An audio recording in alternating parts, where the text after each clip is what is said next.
दीपावली व्रत कथा।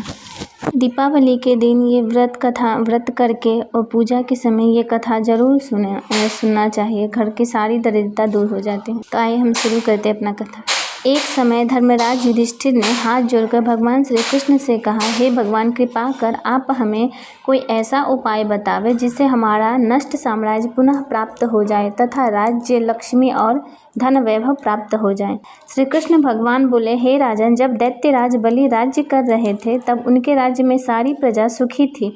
मेरा भी वह प्रिय भक्त था। एक बार बलि ने 100 अश्वमेध यज्ञ करने की प्रतिज्ञा की। उनमें जब 99 यज्ञ पूरे हो चुके और एक ही शेष था तब इंद्र को अपने सिंहासन छिन जाने का भय हुआ, क्योंकि 100 अश्वमेध यज्ञ करने वाला इंद्रासन का अधिकारी होता है। इसी भय के कारण वह रुद्र आदि देवताओं के पास पहुंचा, किंतु कोई उपाय वे न कर सके। तब सब देवतागण इंद्र को साथ लेकर क्षीर सागर शेषशायी विष्णु भगवान के यहाँ गए और पुरुष सूक्त आदि वेद मंत्रों से भगवान की स्तुति की। भगवान प्रकट हुए। उनके सम्मुख इंद्र ने अपना दुख सुनाया। भगवान बोले, इंद्र, तुम घबराओ नहीं, मैं तुम्हारे इस भय का अंत कर दूंगा। यह कहकर उन्हें अपने धाम को भेज दिया। भगवान स्वयं वामन का अवतार धारण करके 100वां यज्ञ करते हुए राजा बलि के यहाँ पहुँचे। राजा से उन्होंने 3 डेग पृथ्वी का दान मांगा। दान का संकल्प हाथ में लेकर भगवान ने 1 डेग से सारी पृथ्वी नाप ली, दूसरे डेग से अंतरिक्ष और तीसरा चरण उसके सिर पर रखकर नाप दिया। इतना होने पर श्री वामन देव ने प्रसन्न होकर कहा, वर में राजा ने कहा, वर मांगने को कहा। वर में राजा ने कहा, हे भगवान, कार्तिक के कृष्ण पक्ष की त्रयोदशी चतुर्दशी के दिन मेरा राज्य, इस दिनों में लोग दीपदान, दीपावली पूजा आदि करते हैं, तो ऐसा करने वाले पर लक्ष्मी प्रसन्न होती है। इस प्रकार वर मांगने पर विष्णु भगवान ने कहा, हे राजन, यह वर हमने तुमको दिया। इस दिन लक्ष्मी पूजन, दीपावली करने वाले के घर लक्ष्मी का निवास होगा और अंत में मेरे धाम को प्राप्त होगा।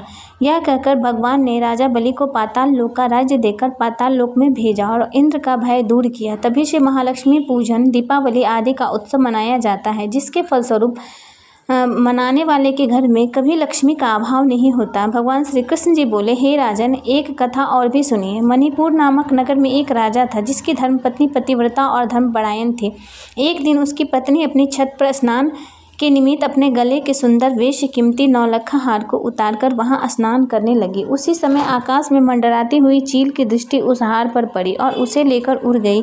किसी स्थान पर एक गरीब बुढ़िया की झोपड़ी पर मरा हुआ सर्प पड़ा था। चील की दृष्टि सर्प पर पड़ते ही हार को छप्पर पर छोड़कर सर्प को लेकर चंपत हुई। रानी यह देखकर उदास हो महल में चली गई। थोड़ी देर के बाद राजा ने आने पर उसने हार का वृत्तांत राजा से कहा। राजा ने उसे विश्वास दिलाया कि हार अवश्य मिल जाएगा। यह कहकर राजा अपनी सभा में पहुंचा। सारे नगर में ढिंढोरा पिटवा दिया कि रानी का हार ला कर देगा, वह मन चाहा वरदान पाएगा। ढिंढोरा पिट गया। दूसरे दिन वह वृद्धा हार लेकर राजा के पास पहुंची और राजा को वह हार दे दिया। राजा ने वरदान मांगने के लिए कहा।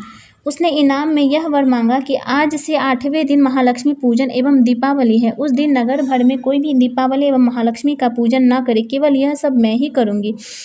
उसके लिए तेल, बत्ती, दीपक आदि सब मेरे घर में भिजवा दे। राजा आश्चर्य में आकर पूछने लगा कि इस इनाम से तुम्हें क्या लाभ हुआ। वृद्धा बोली, राजन, इस दिन लक्ष्मी पूजन एवं दीपावली करने से महालक्ष्मी प्रसन्न होती हैं, सदा उसके घर में स्थिर रहती हैं।